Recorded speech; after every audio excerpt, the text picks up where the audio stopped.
Welcome back to the Emerge podcast. Today I'm joined by Daniel Schmachtenberger. Daniel is a social engineer and evolutionary philosopher and strategist. He is the founder of Critical Path Institute, the Emergence Project, and the co-founder of the Neurohacker Collective. Daniel has become very well known in the weird corner of the internet that this podcast occupies, the sense-making media, the meta media, whatever we're going to call it. In any case, for me personally, Daniel's thinking has colored many of the conversations I've had on the podcast, and his formulations, his kind of abstractions, have been named by many of the people that I have talked with. Daniel is a close collaborator with folks I've had on the show, people like Jordan Greenhall and Zach Stein. Daniel was also kind enough to offer to come back on the show if there are any follow-up questions that people have. If, while you're listening to the conversation or after you finish listening to the conversation, you have some questions, some curiosities that you'd like to hear Daniel reflect on, you can send them to me on Twitter. I'm at dthorson. Or you can email them to me. I'm at dthorson@gmail.com. I will collate those questions, find a way to kind of rank them and prioritize them, and then maybe we'll do a sort of AMA episode with Daniel sometime in the future. Who knows? All right, without further ado, here is Daniel Schmachtenberger on the Emerge podcast.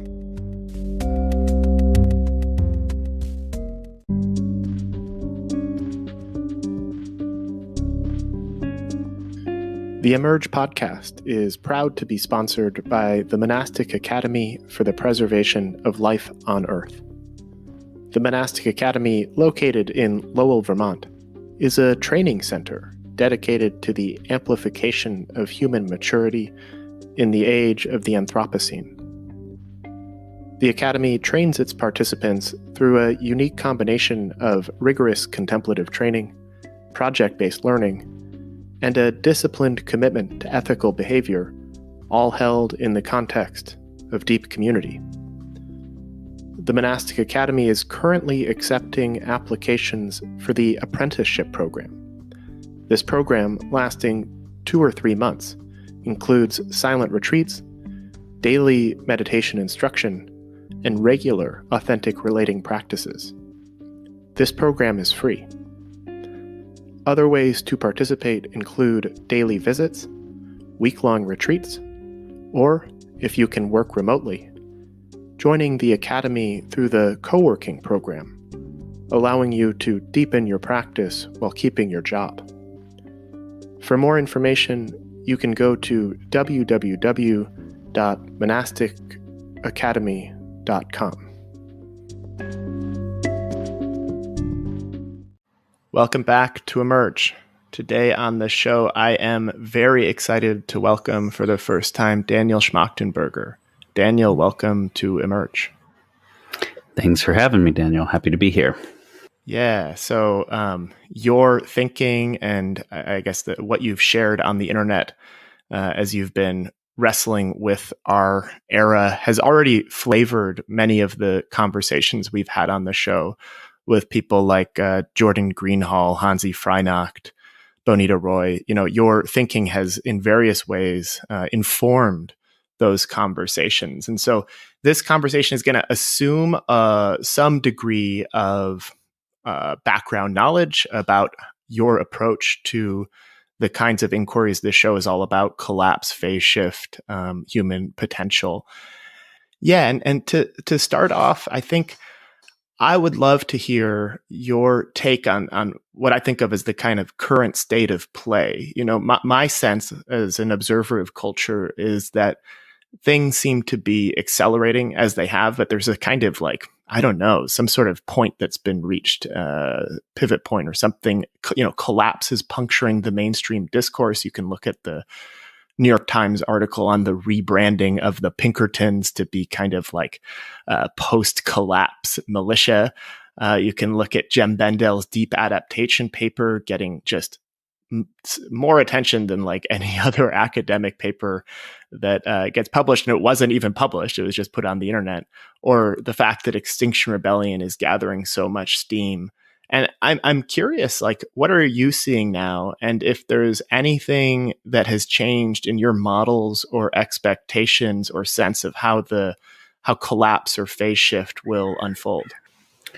Yeah. So you're mentioning that the general zeitgeist is getting more familiar with and considerate about collapse models. And I think thinking about the emergence of that phenomena historically is kind of interesting. So there have been some people talking about something like an imminent phase shift that would either look like collapse or emergence forever, right? I mean, for a very long time. And that's the way I think about it, is that's a way of thinking about the biblical rapture story.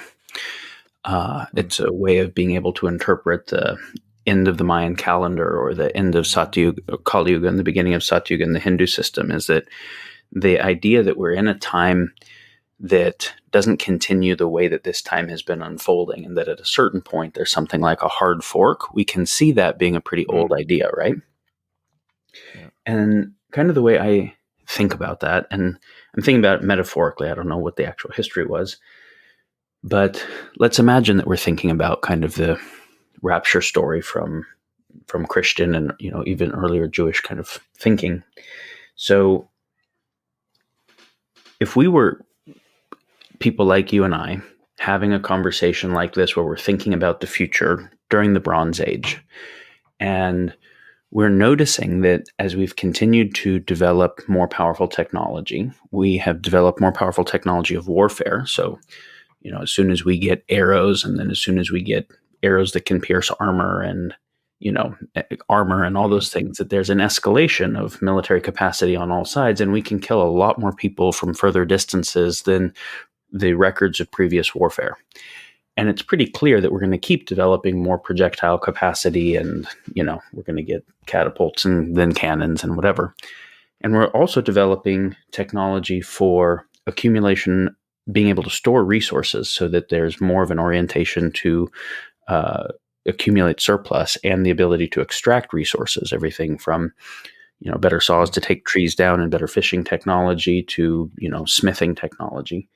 And so we can see that as our technology is growing, both our capacity to kill each other and our capacity to unrenewably destroy the environment. And so we see that there are deserts near our civilization that are the results of our unrenewable agriculture and forestry practices, and they're growing. And that the military technology we're getting that's up-ratcheting is also up-ratcheting on the other sides. And it's not that hard to just kind of run the scenario and say, okay, if we keep increasing our technology and using it in ways that directly harm each other or indirectly harm the commons, we just don't get to do that forever on a finite playing field. And so there's a reckoning that's going to come with how we use power as we keep getting more powerful. And so we get the kind of purgatory story that there's, right now, it's only a few prescient people, prophets, that see that it's going to go this way. But there's a certain point at which the fact that we don't get to keep going this way becomes eminently obvious to everyone. And if we continue to try and use our power in game theoretic ways that advantage self at the expense of other or commons, and in doing so, we have to get some asymmetric power over the others seeking to do that. And the moment we deploy the asymmetric power, it gets reverse engineered and iterated on, so all sides are exponentially up-ratcheting power that is used to externalize harm. As soon as that becomes eminent, then there's this kind of great reckoning of, if we keep doing that, we don't get to keep doing that in a sustainable way. So we get something like a collapse and a hell scenario. And to get something like a not collapse scenario, we have to be safe stewards for our power. And we don't really have any record of the thing we call civilization using our power all that well, right? Meaning we've of course used power to do some lovely things and a bunch of dreadful things. But if we take the distribution of the types of choices that we made as Sumerians or Romans or British or Egyptians or whatever, and we multiply the power of how we've made choices by an exponential set of capacities, that self-terminates everywhere. Because, and this is where the mythopoetics of heaven on earth or the consciousness change that would have to comes in, which is, if technology gives us something like the power of gods, we have to have something like the love and wisdom of gods to be able to rightly wield it. Otherwise, the misapplication of that power self-terminates. And so I think that metaphor holds quite strongly. And I think we can kind of think of it as that we're entering something like the purgatory phase, where rather than a few prescient people recognizing it, you kind of have to be not paying attention to recognize it. And whether we're looking at climate change, or we're looking at biodiversity loss or species extinction, or specific cases like loss of, pollinators, or issues with coral, or getting to, peak oil, peak nitrogen, peak resources of different types, or we're looking at the effects of exponential terrorism or exponential warfare, or the massive human migration issues that could be occurring, or even accidental externalities from more powerful tech like AI or CRISPR and biotech. It's not like there's one collapse scenario. It's like there's lots and lots and lots of them. And even if we protect it against several of them, all that does is move the curve of when the collapse happens by a tiny bit, because we're developing power on all fronts and using it in ways where we're advantaging some metrics, meaning either advantaging some in-group at the expense of out-groups, advantaging the near term at the expense of the long term, advantaging a particular metric like GDP at the expense of other metrics like biodiversity. And as long as we are advantaging some things at the expense of other things with exponentially more capacity to do so, that's going to be self-terminating across all of the applications of the power. And so, I think it is fair to say that we're moving into a place where at least there is a general sensibility of this that is increasing. And even amongst some smaller populations, like people on your, listenership probably, some deeper understanding that it's not one scenario, it's a lot of scenarios, and it's not the result of a few bad, dumb people. It's actually the result of the structure of civilization itself. Yeah. And so I'd be curious, I believe that you've read Jem Bendel's deep adaptation paper, and he was on the show, and we explored together his sense of what he calls the inevitable near-term collapse of social systems due to climate change. And obviously that's just one vector of collapse, right? Is ecological related collapse. And so that question of like, we're past the point of no return and now it's sort of inevitable.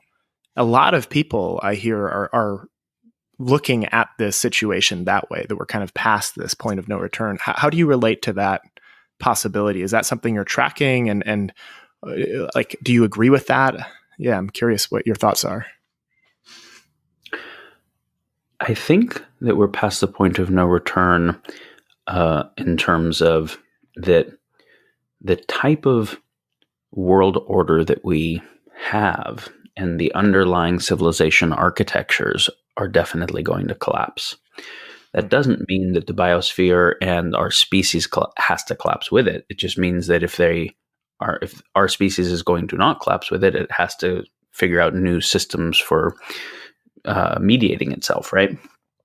And so I'm not fatalistic about this. I'm looking at which civilizations can't further, which systems can't further from an architectural perspective. So there's a bunch of things worth looking at. First, we should make the distinction between an existential risk and a catastrophic risk, meaning if we describe an existential risk as an extinction, a lack to continue our existence as a species, there are risks that could be fully existential to Homo sapien, or even fully existential to, say, all mammals or all hydrocarbon life. But I don't think there's that many of them that are all that probable currently. Then there are catastrophic risks where it's like, okay, we're talking about some humans in pockets making it through a world war scenario or environmental collapse scenario, but we lose so much of what we have developed as a civilization. And I think there are a lot more scenarios that are more likely of that class. But for now, I would just put them all together as, massive to complete collapse type scenarios. So if we look at climate change, for instance, I don't think there are any climate change scenarios that very reasonably are existential, meaning that we create a climate that is Venus formed, where humans just can't live in the climate. I don't think that is likely. So I do think we can have a situation where environmental issues that include climate change, but also include desertification and fishery collapse and resource issues of various kinds, lead to massive human migrations. And that those massive human migrations lead to really significantly increased resource pressures, which definitely have a good chance of leading to war and escalating war and economic collapse and grid collapse and those types of things.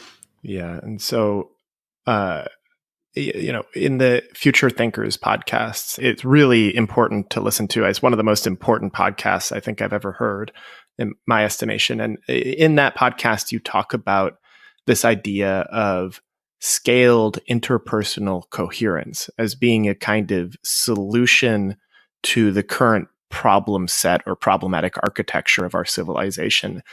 And I'm curious if there's anywhere that you now see signs of the emergence of this sort of collective intelligence, the one that could help us thread this needle. I understand you may not be able to name the specifics because these things are often very fragile when they're getting going. But even just to know that you're seeing like embryonic versions of what you've been calling for would be, just curious to hear if that is happening yet in your view. Okay, so when you were talking about solutions in terms of new types of collective intelligence and sense-making systems that could inform new types of choice-making, new social architectures, to be able to look at what an adequate social architecture would be, we do need to understand adequacy. We do need to understand the nature of the problems in current social architecture. And you mentioned that a number of those were discussed in Future Thinkers in ways that took a while. So I won't take a while with it, but I think it might be worth just briefly naming what the primary issues are, so that then we could say, emergent experiments that would be interesting would be things that would address these types of issues. Does that make sense? Yeah. Okay. So briefly, we were just mentioning that there's a lot of different types of risks that emerge from the same underlying dynamics. I've talked about these underlying dynamics as generator functions, which means we're not looking at a particular type of pollution or a particular type of resource depletion or a particular type of warfare. We're looking at what creates pollution or resource depletion or warfare writ large in the nature of how humans coordinate activity. And if we can identify underneath all of the future risk scenarios, we can identify, a hopefully relatively small set of social architectures or generator functions that give rise to all those problems. Then we can say, well, rather than solve for the instance of a particular collapse scenario, can we solve for the class of the generator functions writ large? And if we could find a finite set of generator functions that we could show to be subsumptive, that all of the risks come from these things, and we could actually solve for the class of those generator functions, then that would be the kernel of a new civilization model. And a civilization that would be, by its design parameters, not self-terminating. Mm-hmm. And so we'll just kind of describe that real quick. There's a lot of ways to think about why a particular system that is autopoietic, right, that's self-organizing and self-advancing, why it would self-terminate. But it's not uncommon. If we think about cancer in a body, cancer is a autopoietic, self-terminating thing, right? Mm-hmm. So the cancer cells figure that they can defect on the rest of the body. I'm saying this in an anthropomorphic way, but they defect on the agreement of the rest of the body in a way that has them actually gain more resources. They consume sugar faster than the surrounding cells, and they replicate faster. So they're doing an increased consumption and reproduction. But in doing so, they're actually debasing the integrity of the entire system. And if they succeed, if the rest of the system doesn't reverse them, stop them doing that, then you actually have the most cancer cells right before the body dies.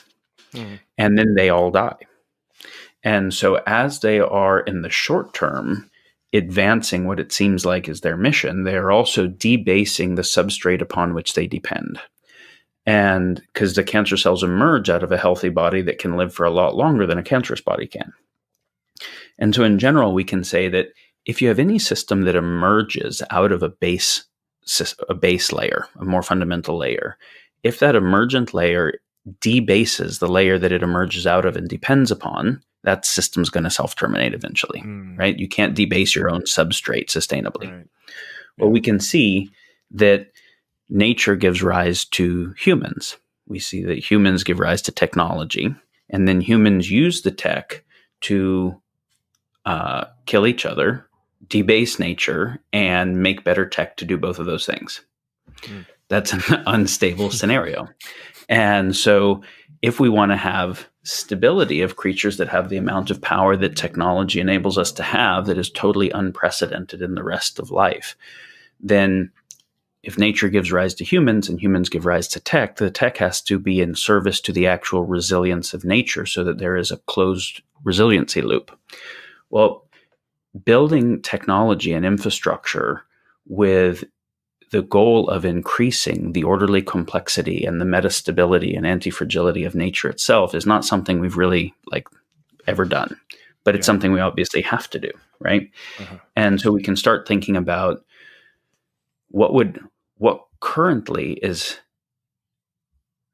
underneath how we develop tech. There's both a set of motivation structures, economic structures, and a type of sense making. We develop a particular piece of technology for a particular goal, but it's going to interact with a lot of things other than the goal for which we made it, which are areas that can create externality of harm, right?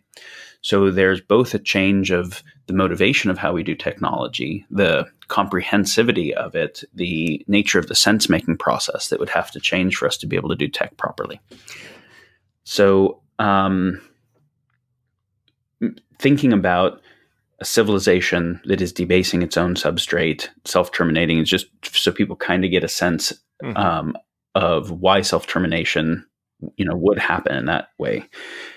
A simple way of thinking about the generator functions a generator function that I think is familiar to most people is just a topic of perverse incentive writ large, the idea of what perverse incentive is, which is if we want to look at biodiversity loss and we say, okay, why are we extincting so many species and why are the large fish species so overfished and the whales and why have we cut down so many of the trees?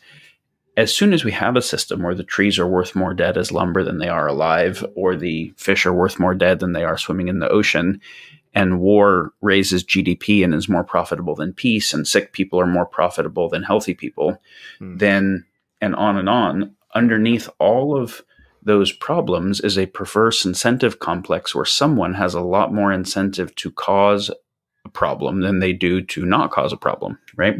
Yeah. And if we take a look at the dead trees example, we get this multipolar trap where me cutting down this tree or these few trees is not killing all forests, but it is getting my family meaningfully ahead. And if I leave them, my family doesn't get ahead and doesn't even eat, right? And if I do this, then my family gets ahead. And so I don't think about it at kind of a great debasing our whole substrate scale. And I don't even think I have options because I don't necessarily know another way other than cutting the trees down. And if I don't cut the trees down, someone else is going to cut the trees down. So I don't even have an option to leave them. And so if someone else is going to cut them down anyways, then I might as well do it to be able to get my family to move forward. So we have a situation in which each person or each company or each country acting in its own rational near-term self-interest leads. And so each person doing what actually seems smart to them in the near term is actually suicidal for the whole over the long term. It's a dysfunctional collective intelligence where the coupling of the choices of the individual actors doesn't couple to good choices at the level of the whole system, right? Yeah. So we have a system where, for the most part, nobody really wants climate change. There are some exceptions that matter. Like, if I was Russia, I would be pretty stoked on climate change because the opening up of the Northern Passage would be economically powerful. But for the most part, nobody wants climate change. And yet all of us are doing actions that are advancing climate change. But in our own self-interest, I need to just put some gas in the car to drive. And what I'm doing is so tiny relative to the whole thing, and on, whether it's an individual actor, corporate actor, military actor, and in the presence of what everybody else is doing. And so there's this weird thing where the invisible hand of the market, the emergent property of everybody interacting, where they're all doing utility maximization within a current system, is perpetuating the system. So the invisible hand of the market is driving climate change and driving biodiversity loss and up-ratcheting exponential warfare, even though no actual actors really want any of those things. Mm-hmm. And that is a dysfunctional collective intelligence, right? But basically a scenario where we have game theoretic actors, whether it's an individual person or a family or a tribe or a nation state or a corporation or a political party or a race that identifies as an in-group in competition for scarce resources with some other out-group. If they're acting in their own interest, and they're empowered by the ability to create technology, whether we're talking about social technology like democracy or markets, or physical technology like extraction capacity from the environment or information tech or warfare tech.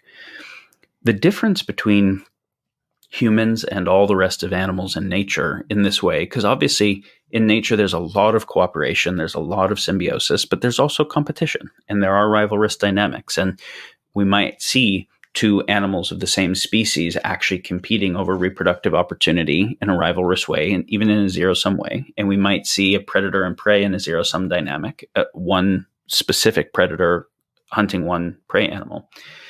And yet we still see this kind of metastability in nature.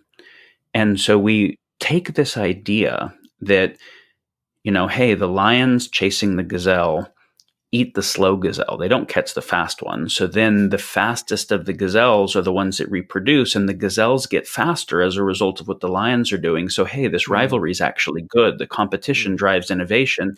The lions as a whole, if they weren't there, the gazelles would actually overpopulate themselves into extinction. So the gazelles need the lions, and the lions make the gazelles better. And the speed of the gazelles getting away a lot of the time has the slow lions starve, so the fast lions get faster, and et cetera. And so we see that this rivalry and this competition is actually necessary because they couldn't maintain without it, and it up-ratchets everybody's capacity and drives this thing called evolution. And so we're like, okay, well, that's how nature works, so we should work that way. And hey, that's how theory of markets works, right? And this is basically a simple way of understanding social Darwinism, where we reify theory of markets as if it's a Darwinian process. And we say evolution is defined by an environmental niche and then selection dynamics inside of that niche. And the selection dynamics are a result of three things: mutation, survival selection, and mate selection. So the mutation happens randomly in evolution, right? It's not consciously controlled where a lion gets to say, I want my DNA to mutate in this way. It just, mutation occurs from gamma rays, from oxidative stress, from copying errors, from whatever.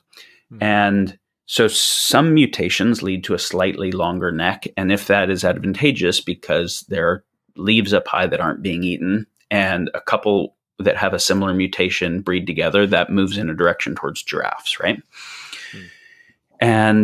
But most mutations won't be advantageous, and most of them will fail. So we have basically mutation, and then which mutations survive. Most of them aren't going to survive. They're not even going to be able to eat. And then of the ones that survive, they mate with each other, and only those genetics, only those offspring go through. So for something to be selected for long term, it has to survive and it has to be able to reproduce. So we think about markets and we say, well, demand in a supply and demand dynamic, demand is like an environmental niche. There is some resource there. And something is going to emerge to fill that niche, to create a source of supply. So then it's usually not one something, it's a number of somethings competing. And so you get multiple people or companies trying to make a product or service to fulfill that demand, but they do slightly different versions. They have their own innovations, and that's like mutation, right? Slight modifications on the product. And so most of the companies are going to fail. And only the company that actually figures out how to provide the best value at the best price is the one that's going to make it through, i.e. survival selection. And then maybe you got a couple companies that are doing something really positive. And if they were to join IP, it'd be even better. So you get a merger or an acquisition. And that's like kind of mate dynamics where you get recombinatorial dynamics on the underlying innovations. And so we say, well, great. So markets drive innovation. And as a result of, they drive innovation, and the competition pressure is actually a healthy, good thing. And that's how we get new tech, and that's how we actually get higher quality of life for everybody. This is, of course, not true at all and silly, even though like it's not true at all. There's some truth to it. But the reason that it is fundamentally not true and we can't model ourselves in a Darwinian way is because the other animals can't up ratchet their rivalrous capacity with technology. And that really changes everything. And so if we look at an apex predator, say we take an orca or a lion or a polar bear, one lion just can't do that much harm to all lions or to all gazelles or to its whole ecosystem. It's just not that powerful. But one person today with nuclear weapons or biotech can really fuck a lot of stuff up. And so the system becomes very fragile when one person or one group has so much power relative to the entire system, right? Our technologies allowed us to up ratchet our power relative to each other and relative to the other species and relative to the system as a whole in a way that nothing in evolution has anything even closely resembling. And so you think about a great white and its ability to catch fish. And then you think about an ocean trawler with a mile-long drift net and its ability to catch fish. And you're like, oh, we are clearly not apex predators. We can't model ourselves as apex predators anymore, because if we keep competing for who's apex predator in that way, but we can pull up miles of fish at once, we clearly debase the planet's ability to support us. And so the key thing to really get is that in nature, the mutations that lead to advantage are symmetrically distributed across the entire ecosystem. So all lions are undergoing mutation, and all gazelles are, and there's similarity from some lions to others, and there's similarity in the mutation dynamics between the lions and the gazelles, and also the everything else. So you never get the lions getting 1,000 times more powerful in one step, irrespective of the gazelles having a similar step. If they did, you would actually lose the metastability of the whole system. The lion's going to get a tiny bit faster, or the gazelle will get a tiny bit faster through a mutation. As that happens, then the slowest of the gazelles will get eaten. The faster ones will now rebreed and combine. And so you get this thing where power increases anywhere lead to power increases everywhere, because there's a symmetry in the distribution of power. So that's a result of the symmetrical distribution of mutation pressures and the co-selective pressures. The fact that as one is elevating, it is having real-time interaction with the other one, so they're also elevating, which is why an invasive species can ruin a whole ecosystem, is that it didn't have co-selective pressures. So if we bring an invasive species in that figured out how to have some kind of power that the whole ecosystem is not adapted to deal with, it can really massively fuck up a system. Well, us developing the kind of tech that we have makes us like a super invasive species across every ecosystem, with nothing ever being able to really check that capacity. And so this is where when we recognize no other animal has the ability to destroy whole ecosystems or build new types of ecosystems or genetically engineer new species and hybridize new species and extinct species. So we don't have power like apex predators where we can model ourselves that way and all do our own competitive dynamics. We have power to affect the world that really only nature had previously. And nature is tending to the orderly complexity of the whole. So if we have that much power, it has to be used to actually tend to the orderly complexity and the metastability of the whole, or bust, right? And this very much goes back to this kind of earlier narrative of made in the image and likeness of God, having godlike powers emerge. We have to have some godlike wisdom and love for how to steward that, or we get destruction. So coming to that, and coming back to the generator function topic to then be able to answer your question of what needs to emerge and where do we see it happening. So 3 generator functions that relate to perverse incentive and relate to debase our substrate and these things, but I'll say them more specifically so that we can look at what needs to emerge as something that can deal with these things. One is we can't keep running rivalrous dynamics with exponentially more power. And so rivalrous dynamics can work fine in nature, but as soon as we get techne, we get the capacity to create massive jumps in power where we can increase our predative capacity faster than the environment can increase its resilience to our predative capacity. We can't keep running it that way. So given that exponential tech is happening and it can't really be stopped, then we have to develop anti-rivalrous systems for the development and deployment of that tech. And anti-rivalrous means a nation state that has its own metrics, right? Like its own balance sheet of its resources, its GDP, its security, its longevity, its healthcare metrics. A nation state that can benefit its people independently of and even at the expense of other nations or the commons is a basis for a rivalrous game. And a corporation that can benefit its shareholders at the expense of other shareholders or the market writ large or the environment, or all the way down to individual private balance sheets and private property type dynamics are all the basis of rivalrous games. So of course, they have been very useful for the kinds of progress we have made thus far. They've been so useful that if I say something like problems associated with private property, people freak out in the way that like fundamentalist religious people freak out when I'm saying that their religion isn't the only truth.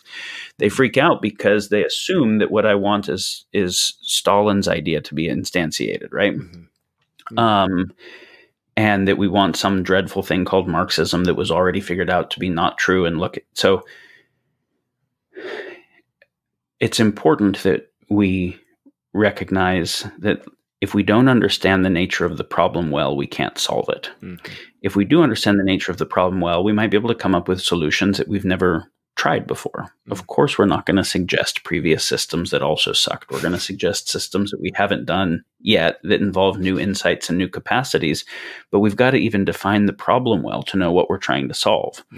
This relates to another generator function that I'll get to. I guess I'll get to it now. So the first one is we got to figure out anti-rivalrous dynamics so that we're not. Something else to understand about the rivalry is it's not just us going to physical warfare with each other or competing for economic extraction from the planet or figuring that to increase on profit margins, we externalize more of our cost to the commons in the form of pollution. It's also that in a rivalrous game, true information about reality is a source of strategic competitive advantage. If I know where the gold is or where the water is or whatever as a tribe, but there's not enough for the other tribe, then I want to hoard that information from ourselves. And because I don't want the other tribe to stumble upon it, I even want to disinform them about where it is, right? And so you'll notice that in any competitive game, any rivalrous zero-sum type game, disinformation emerges, not just withholding, but actually disinforming. It's what a bluff is in poker, or it's what faking left and going right is in soccer or football, right? Like we see it everywhere. And of course, we see it in the history of tribal warfare all the way on to, advanced civilization type dynamics.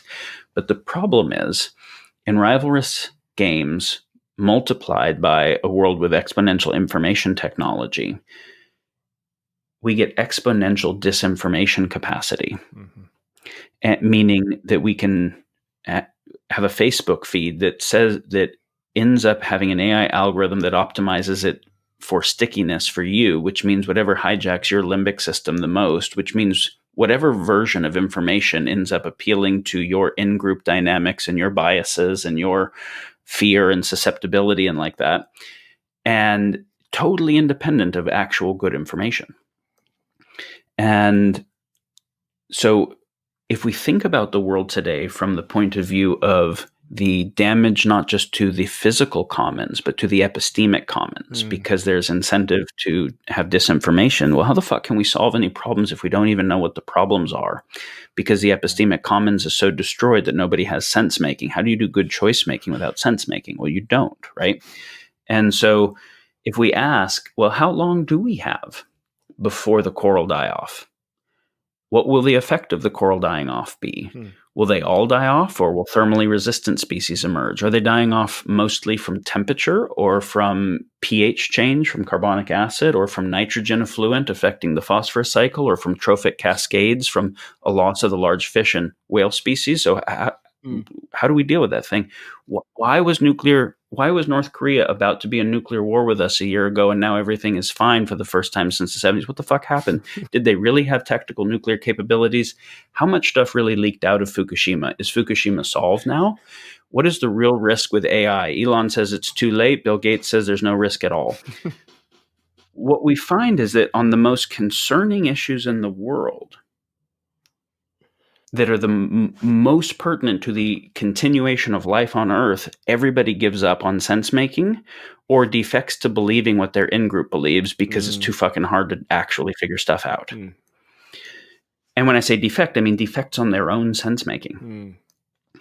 And so rivalrous dynamics are going to lead to not only physical warfare and economic warfare, but also information and narrative warfare, which the pollution of the epistemic commons through that ends up being a destruction of sense-making and the capacity to even know what a good choice would be, to even know what issues we're trying to make choices in service to. And so, of course, if we have more people with more power per capita, totally, that is increasingly blind, moving increasingly powerfully and quickly, that's not a good scenario. And so here's something I had mentioned with regard to this one and sense making is so many people have tried to figure out the vaccine thing, right? Like, wait, are vaccines totally safe or are they totally bad? Or is it like maybe the ones that cure polio are worth it, but not the flu ones? Or maybe the problem was thimerosal, but without the thimerosal, they're fine. Or they try to figure out was Lyme disease a bioweapon, or they try to figure out what really happened with 9/11 or whatever it is, or the current state of AI. And they get so much conflicting information that they just fucking give up. Yeah. Right. And they give up on actually making sense of it. But then what happens? You have to say, well, what does it mean to give up on making sense of the world you live in the most consequential topics? Well, it's a form of nihilism, right? It's a kind of epistemic nihilism, because if reality is meaningful, then I need to understand it to know how to interact in an appropriate way. And if I give up on understanding it because it seems impossible or too fucking hard, can I actually make choices that are aligned with what's meaningful if I have no idea what world I live in? And so, something I can talk about what is emerging or not, or what I would encourage is for people to look at the nature of their epistemic drive and their epistemic nihilism, and like how much are they actually committed to making sense earnestly of the world they live in as a basis to have their choice possibly be meaningful. Come back to that because I want to finish these generative functions, and I've talked for a long time and you probably have questions. So briefly, we'll say rivalrous dynamics we got to address. The other thing is intrinsic to how we do problem solving is that for the most part, humanity solves problems in ways that make worse problems. There's not that many exceptions. And whether we're creating a piece of technology to solve a problem, or we're creating a bill, or a political solution, or we're creating a new set of memetics for like a social solution, or whatever, any of the methods we have, a new company for a market solution. So you look at it and you say, all right, well, we were running out of easy big game.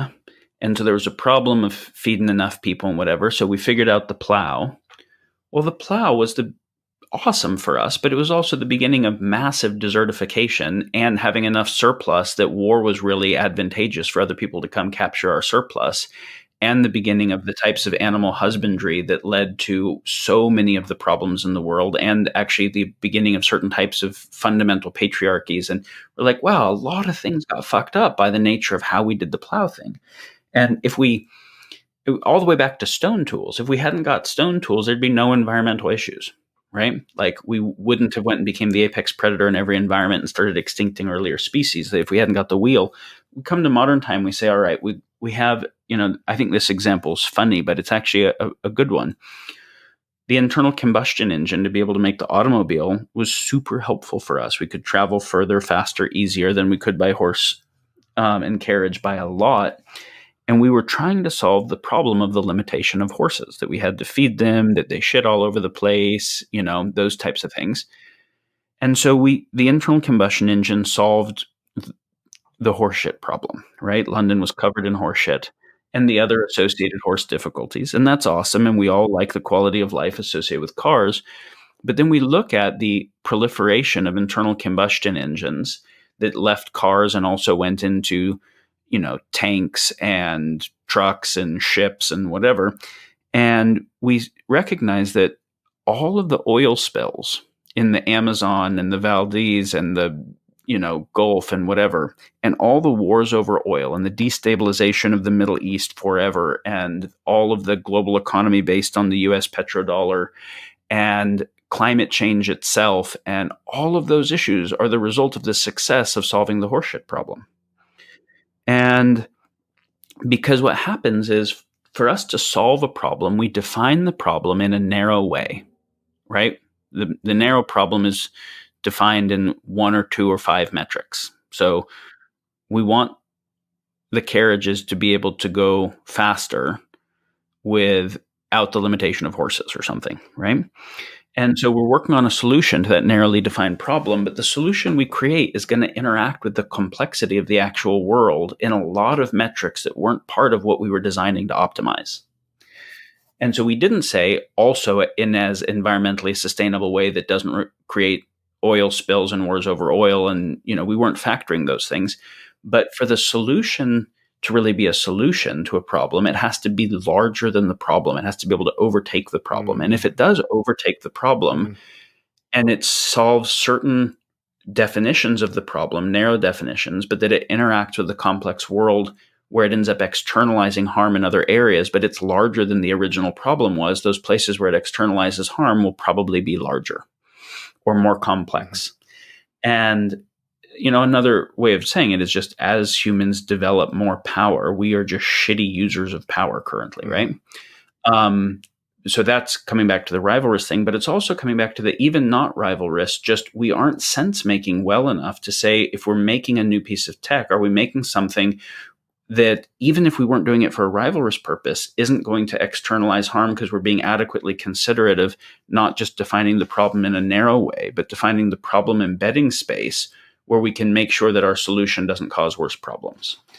And so this is a fundamental change in not the nature of whether we're trying to serve a rivalrous goal, but the nature of our sense making to understand complexity better and to be able to understand the embedding space of our solutions better. So this is another thing at the generator function that we have to address, is we have to define problems in such a way that the solution to that problem is actually omnipositive rather than positive for something and damaging mm-hmm. for something else. Because it's not just rivalrous groups, it's also rivalrous metrics, right? A metric based on theory of trade-offs where we benefit something and harm a bunch of other things, and maybe things that we hadn't even anticipated, is going to create inexorable problems, especially as we're as powerful as we are. So there's one other generator function I can get into, but I feel like I've talked for a long time. So maybe I'll take a break now and see if framing things up this way, if you have any questions on it or thoughts before we start to say well, what is emerging that's actually interesting? Yeah, well, let's wrap up the generator function list. Let's finish it, and then I want to respond, and we can explore what's gonna emerge. I think that will work well. So the last one briefly is that the way we have made technology is fundamentally problematic. And you'll notice all three of these relate, but there are distinctions. It's fundamentally problematic independent of how we use it. There's this idea that tech is not good or bad, it's values neutral, and it's whether we use it in service of which values. We can use a hammer to build a house or to, hit somebody as a weapon. This is not true. Technology has certain fundamental and inexorable effects in its existence that we actually have to factor. And so inherent to increasing power is, the nature of how embedded within a rivalrous game theoretic dynamic, it will lead to the utilization of that power for rivalrous purposes. You can't not use it for rivalrous purposes inside of those dynamics. So that's how it relates to the first topic. That's the multipolar trap. And where if anyone uses it for the fucked up purpose, everybody has to, or they lose by default. And we can't assume that other people aren't going to. So we want first mover advantage on using it for the fucked up purpose, right? But then also, so technology embedded within a rivalrous context will get used for rivalrous purposes. Technology defined in narrow ways ends up causing these problems with the other one. But as we even look at things like the biosphere is made up mostly of 6 atoms that almost all organic life is made out of, and trace amounts of the rest of the periodic table. But most of the nickel and the chromium and the iron and the uranium and the lead and the mercury is bound in rocks way deep underground, far away from the biosphere. And it actually took geological processes and hydrological and then early biological process billions of years to get it that way, right? To get the distribution of stuff where we mostly had the organic elements all circling within a very narrow biosphere. So the tree is made of the same stuff that the frog and the gazelle and the lion and the virus are all made out of, right? And as a result of that, when the tree dies or the lion dies, the microbes can eat it, and then the tree can eat it, and so the actual elements of which everything is made are the same elements with similar distribution, and so we can have closed cycle process on it. Now, as soon as we start mining and we start pulling up things that are fundamentally toxic to biology, right? The lead, the mercury, the arsenic, the whatever are all toxic things. We start pulling it up in huge amounts, and then we start doing the smelting and refining where we have both the active product is toxic and the tailings are also toxic, and now we're leaving them up here in the biosphere. We're undoing what took billions of years to make, which was the right elemental constituents for a healthy biosphere. Well, that's a fundamental problem, right? So either we have to make our built world mostly out of the same elements that nature makes stuff out of, or if we're going to use other elements, we have to figure out how to have closed loop atomic cycling on them so we don't have to keep taking them out of nature, and where they don't become pollution, they become atomically accounted for cycled processes, and where those processes that we create, we can ensure aren't going to break down into the future. So inherent to the nature of something like mining is an inherent toxicity independent of how we think we're going to use the stuff, right? We can give a bunch of other examples of inherent to the nature of an internal combustion engine is it can't not pollute and it can't not depend on resource extraction. It's just built into the nature of the tech. It doesn't have anything to do with what we try to use it for. And this has something to do with making things that are totally different than the evolutionary precedent of the biosphere and of a different kind. We make complicated systems, nature's complex systems.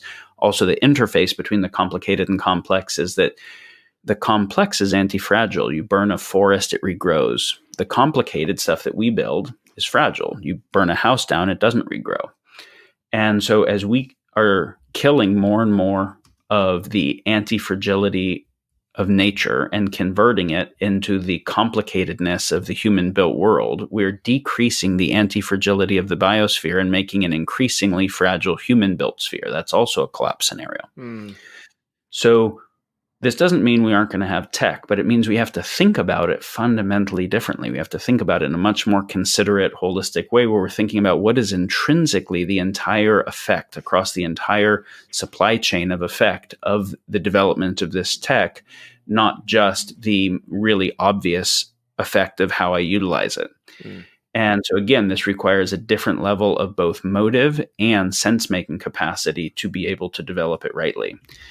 So now when we look at all of the catastrophic possible risks, whether we're looking at any of the environmental dynamics or social collapse or warfare or unintended consequence of exponential tech, we can see these generator functions underneath and driving all of those scenarios. So then we can say, if we could solve for these generator functions categorically, which means methods for humans interacting that is anti-rivalrous, that is building tech in relationship with the natural world in a metastable way, and that is defining problems in a comprehensive enough way that the solutions don't create worse problems, then we would actually have a human organizational system, a choice-making system that was not driving its own collapse. Great. So Thank you, Daniel. I'm having a similar experience that I often have when I listen to you speak, where there's a way in which I feel like I get what you're saying, like on both an intuitive and a conceptual level. Like as you're saying it, I feel like you're pulling me into your world. But then like typically, I'm not participating in the conversation. The conversation is on a podcast or something that I'm listening to.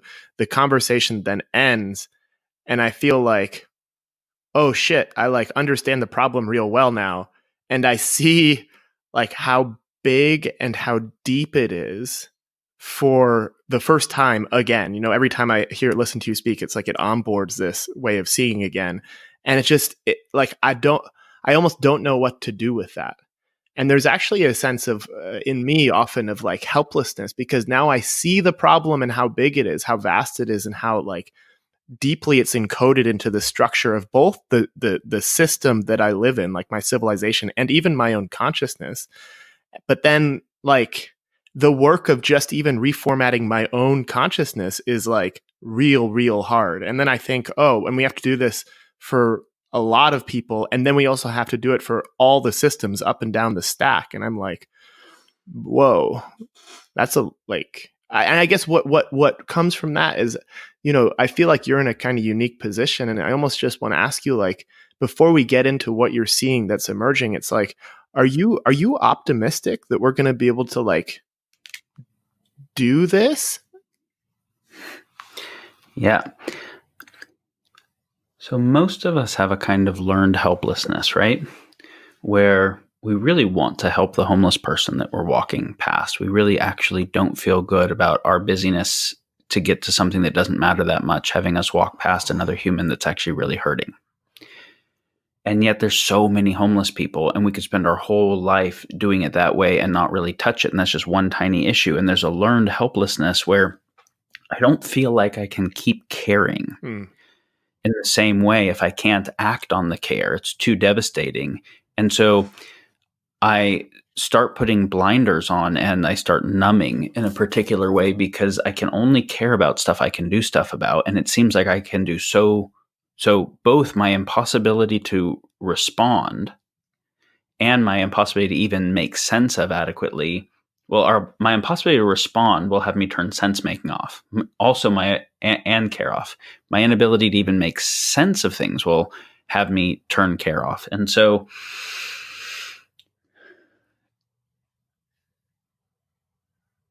I'll tell you a little bit about kind of my process.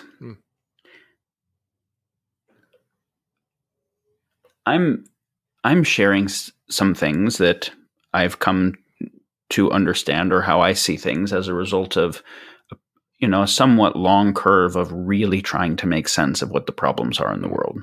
But I started with much smaller definition of the problems, right? It was like, it started for me that the problem was factory farms. Mm. And then it expanded to no, we actually do fucked up stuff to lots of animals. And then and it kept expanding in steps as I would work with it. But at each step, there was a devastation of both how horrific and how huge the problem was. And then based on that sense making and the care, and then there was an up leveling of, okay, well, what could I do to help this? And a kind of agency that would emerge. But then as I would work with the solution that emerged, I would realize it wasn't a real solution because the problem was actually deeper and bigger than I was thinking it was, and I was solving the wrong problem.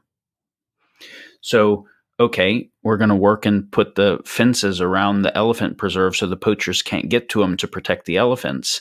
But given that even when we succeed at that, but we haven't addressed the poverty of the poachers who can't feed their kids any other way, and we haven't addressed a macroeconomy that creates poverty because of a power law distribution on wealth, and we haven't affected the mindset towards animals, and we haven't affected population dynamics and all those things. And so as a result, when we succeed at protecting the elephants because the fences go up, the poachers move to start hunting the white rhino that's more endangered and the mountain gorilla, right? This was an actual experience I had when I was 13 working with an activism project.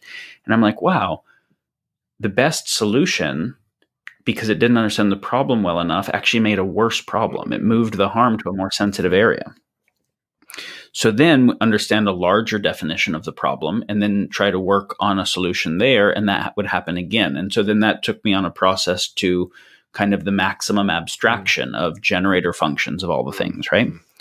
But at each step, as there was a deeper understanding of the nature of the problems, there was a while before there was a up-leveling of a sense of agency. Now, if I'm going straight to the most abstract and general case, there aren't all those steps of the up-leveling of agency. And then there's going to be like, oh, fuck, I went from thinking about what I could do with a community garden to, how do we deal with the nature of how humans sense make technology differently and rivalrous dynamics writ large globally. And so something I can say is so part of my process, this may or may not be relevant for anybody, but part of my process was in facing the actual situation of the world there were a few vows that I made when I was pretty young, actually, as a teenager. The first vow was that I would never turn away from the pain of the world. Like decide I'm not going to go to the factory farm when I have an opportunity, or avoid the poor area, or turn off the PETA video. That I wanted to actually see the world that I lived in and what was going on, because I didn't want to be able to live in a blind bubble, right? So that was the first vow. And then the second vow, of course, when you start to do that, it's fucking devastating. And so then the next vow was to feel all of it and not go numb. And then the next vow was to not, if not going numb, not getting stuck in anger and blame. And then the next vow was to also not get stuck in hopelessness or overwhelm. Those were all basically unacceptable choices. So the first one of I just won't look at the problems. I will live in a tiny bubble where I get to feel like I'm succeeding while there's massive suffering and torture happening, is a kind of dissociation that makes me as if a sociopath, right? I'm stoked. There's huge pain in the world, but I don't have to care about it. So I'm like, all right, that doesn't work. And going numb, getting stuck in blame, or getting overwhelmed doesn't work. So it's like the only fucking way through is to say, I'm going to feel it all. I'm going to recognize that the devastation, the anger, whatever, is a result of love, which is, if I didn't love the animals, if I didn't love the kids, if I didn't love the environment, if it wasn't beautiful to me, I wouldn't care that it was being harmed. But underneath underneath the fear, the anger, everything is a reality that is so beautiful that I love, which is why I care. So then I trace it back to the love, and I feel that. And I also tune in not just to the tragedies that are happening and could happen, but also to the intrinsic beauty and meaningfulness of life. And then I say, okay, I have some agency. I don't have God's, omnipotence, but I have some agency. So what do I do with that agency in service of what I care about? And, every time I meet a nurse who actually really cares about the people that she's nursing and makes the pain of what they're experiencing when they go to the hospital less painful, has them feel cared about. Like, I feel this kind of existential relief that she's doing that, or he's doing that. And every time I find someone who is tending to street dogs in Tijuana or anything, even if it's not addressing the generator functions of X risk, like, all those things matter. And for a lot of people, they will understand the big picture and they'll say, I'm glad some people are working on it. I care about all of it, but based on the sense making I currently have and based on what I know how to do, this is where I can actually add value. And the last thing I would want to do is have the nature of my communication say, because those actions aren't totally sufficient for everything, that you would feel less motivated to take them. Fuck no. I want people to feel deeply motivated to do the things that they actually can do that are expressions of their care. And some people will be oriented to the kind of abstractions to say, well, how would we build a new resource provisioning system, a new economics that removes perverse incentive, or a new collective intelligence system that doesn't have some of the failings of our existing governance systems. And so the people who are called to abstractions and to systems like that, awesome. I want you to work on those things. But whatever it is that you're called to, there's a lot of things that actually need to happen. And just because something doesn't meet the sufficiency doesn't mean it's not necessary, right? There's a lot that's necessary. And so, these vows for me, I'm sharing because they're ones that I hope other people take a version of, their own version of, which is, how do I stay connected to what I care about in the world? And how do I stay empowered in my relationship to what I care about? Thank you for that. That feels really important to presence after the work you did to name the generator functions. And yeah, so now that we have that ground covered conceptually, what are you seeing that is emerging that is sufficient, perhaps, to base a new civilizational operating system on, or however you want to frame it? Yeah, what are you seeing that's emerging? It's a very interesting question.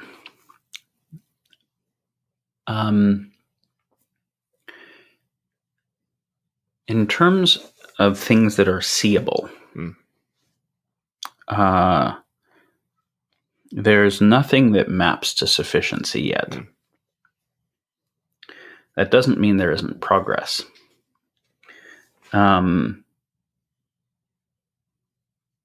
So do we see types of collective intelligence processes that could solve problems without making worse problems, and types of resource provisioning that could solve rivalrous dynamics at scale?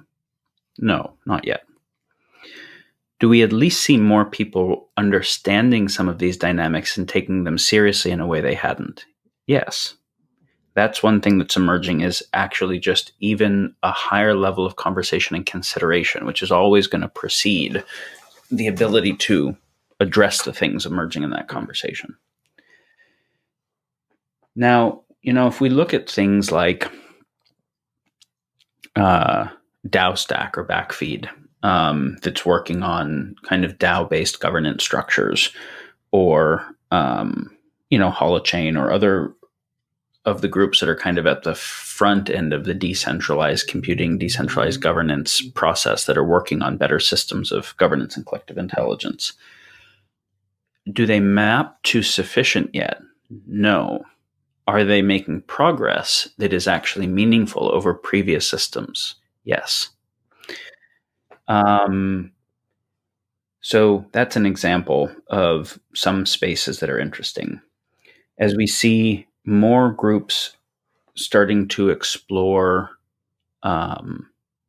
things like collective intelligence and small group process, and seeing how shared sense making can work better than just the org chart of a corporation or a government or a traditional academic type dynamic, I think the collective intelligence group process space, there are things that are moving in the right direction.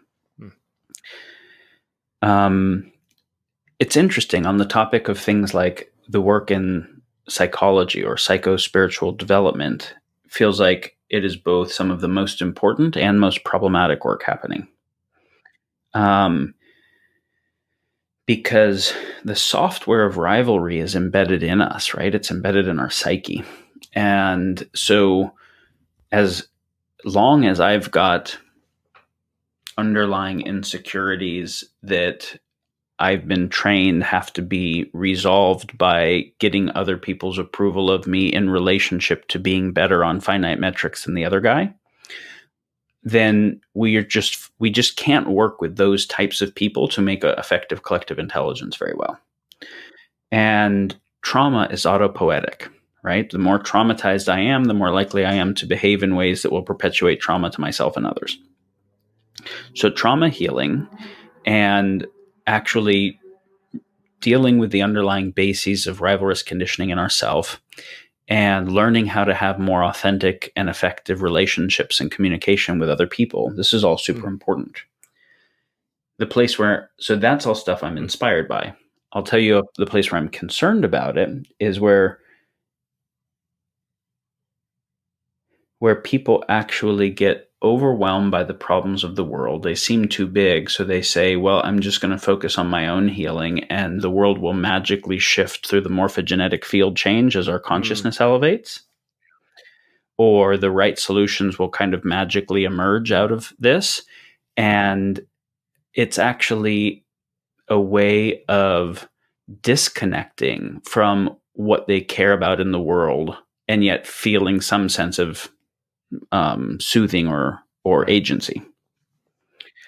And so, one thing I'd say is any psychology that is helping people actually be more okay with the things they shouldn't be okay with is not good. So helping people just be at peace with institutionalized violence and, broken systems. Like I am very glad that someone didn't talk Gandhi in the early days into just understanding that personal development and working on ourselves and becoming the change in our own self was the only thing to do, and to not focus on the British Empire, because that was just an expression of his own upset and unhealed traumas. You'll notice that, whether it's Jesus with the Romans and the Jews, or Martin Luther King with the current state of affairs regarding Black people, or Gandhi with regard to the British Empire, like they weren't actually trying to just be peaceful with what is. They actually cared about the reality enough that there were things where they're like, this actually needs to change. And I'm interested in the kind of psycho-spiritual development that empowers me to change it, not the kind that is kind of like spiritual opiates. Yeah, I've listened to all of your podcasts, all the appearances you've made. I think I've read everything on civilization emerging. I think there are a lot of people, like at least in my weird corner of the internet and the kind of subcultures that I participate in, who are kind of like looking to you for answers, solutions, and the way forward. And I guess I'm like curious about you personally. Like, how are you relating? Are you like aware that there's that kind of expectation, or that's put on you, or that people look to you that way? And like, what's it like to be that person around such like deeply critical topics? Well, I feel like, I've had the fortune to spend a lot of time with people that have helped me make sense of the world a lot. And a lot of them people who don't speak publicly because they're oriented to be making sense of the world rather than other things. And then, been able to bring a number of frameworks together that seem like they are adding useful clarity to the ability to make sense of the world. And what I'm focused on, how do we actually design solutions to these problems? But I'm also focused on just, in the last couple of years, starting to share some of these frameworks in a way that can hopefully support, as you're mentioning, an up-leveling of the collective consciousness, intelligence consideration around these things, so that, not just those of us who are working together, but in a decentralized way, more people are formed by the things that I have found useful. And so insofar as some of those things that resonate with me are resonating with other people, I feel happy about that. And, it's interesting. There's something that I think about, like when you're asking what do we do? If we think about the psychology of people who have done fundamental pioneering and fundamental invention and discovery, they don't ever get to ask anyone else how to do what they're doing. Right? Like, that's intrinsic to the nature of figuring out new stuff, is that you can't ask anyone else how to do it. Now, that doesn't mean that you don't learn from a tremendous amount of stuff and stand on the shoulders of giants. But then if you're Newton, you're standing on the shoulders of giants. You're making sure you've learned those things, but you're also then advancing the edge. And there's a kind of psychology that is necessary to be willing to work at something that nobody can tell you how to do. And that there's no precedent in a history of smart people at figuring out. And it's not hubris, it's just a depth of care that can't turn away. And there's like I can't not focus on this. So even though I have no idea if I'll succeed, I still have to be working on it. And, I think that growing up as kids, most of us got most of our praise from doing things that the authorities wanted us to do and that had already been figured out. So we got the right answer to answers in Sunday school that the teachers had already predetermined what the right answer was, or in actual school where we figured out how to spell or math or whatever, or winning a game where the rules of the game were set, or doing the chores where we didn't really have a say in the nature of how the house was designed. And so we get all this praise for doing things that are already figured out that someone else tells us to do. And almost all the times we got punished were for doing something that we wanted to do. And so there's a very deep psychological program that is running that has to be unwound, because that psychology is itself one of the generator functions of the problem. It keeps people perpetuating the existing systems. And so, if someone asks me, well, what should I do? I'm more interested in the meta question of, like, how do you... I can share some things with you, and a number of people can share some things with you, but how do you navigate sovereignty in a way that says, when I come to the edge of things that aren't known, how do I figure out what to do? How do I discover stuff as opposed to do stuff that somebody else told me is the thing to do? Like, there's a psychological shift there that is really critical. So that's one thing. And coming together with other people that are also really earnestly endeavoring to figure out how to do things that they care about that aren't currently known, and figuring out how to actually collaborate in that together. So how to be in it ourselves and how to collaborate with others in it. And this actually requires a mature relationship with certainty and uncertainty, where I can sit in uncertainty about something that's really consequential. I don't know how to solve the problems of the world. Yes, it really matters. I don't know how to solve even this particular problem. Yes, it matters. But I can sit in the uncertainty, which also means the uncomfort of it, so that I don't just have to distract myself with something else or default to a quick answer that's the wrong answer because I need some certainty. So there's a psychological willingness to sit in the discomfort of that uncertainty. But there's also a psychological willingness to go through the epistemic process to bring about enough certainty to act. So it's easy for us to be very uncomfortable with uncertainty and want certainty. Fundamentalism of all kinds does that. But it's also very easy for us to kind of do the postmodern move and be uncomfortable with any certainties and be sure that all certainty is imperialism and only need to rest in uncertainty, which means we never have an epistemic basis for good choice. And so a mature relationship to reality knows that there is knowable and unknowable stuff. And within the knowable, there's mostly unknown and some known. And that even the known, my epistemic confidence margin is not 100%. And yet there are better confidence margins than others as a basis for action. And a mature relationship to all that says that I can sit with uncertainty and I can sit with certainty both comfortably, emotionally, so that I'm not being emotionally biased one way or the other. And I can explore what is the right process to bring about a particular confidence margin for the certainty to act. I think that people who haven't received a lot of attention often misassess how uncomfortable it is, and misassess that it'll actually be fun. Yep. I had whatever wounded childhood dynamics that created insecurity that sought external approval like everybody does, and figured out what I can be good at to get approval strategies. And I remember the first times that I was like speaking somewhere that had respectable people respecting me and should have been some kind of success in that way. And I remember feeling really terrible as the people were focusing on being stoked on me, because they weren't focusing on actually caring about the issues and what they could do about it. They were focusing on me. And that was like, actually doesn't do shit for me. And I'm like, no, don't do that.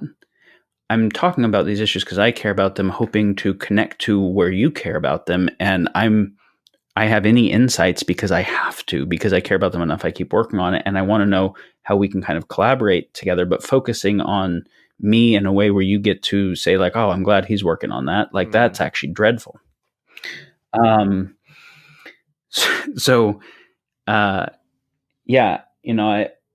think that's kind of interesting. Getting to be part of conversations with people who are really earnestly working on stuff is obviously meaningful. And also getting to be in conversations that increase my sense making about the world is meaningful. And I will say that, mostly I talk about ideas that I'm hoping give people frames to make sense of the world that empower whatever they're doing if we never talk or interact. If there are people who are very called to how do we make new systems and who have developed some capacities in some of these areas, there are things that we're researching that could use support in research. And so if there are people who would like to explore the possibility of engaging and supporting some sense making, send me a message. Well, thank you so much, Daniel, for taking the time to speak about all this. And as we kind of head towards the closing of the conversation, I'm curious, is there anything at this point that's on your heart or mind that you feel like would be good to presence before we close this conversation up? I really like what you're doing with this podcast, and the fact that you listened to all of the things and read all the things you did and have really worked to make sense and then want to help advance the conversation and are connected to it seems like you have a community of people that are all kind of at the front of a bell curve of really trying to make sense of certain things in the world and working, you're working to empower them to do a better job with that. And, when you ask where are there things that are emerging that I feel good about, this would be an example.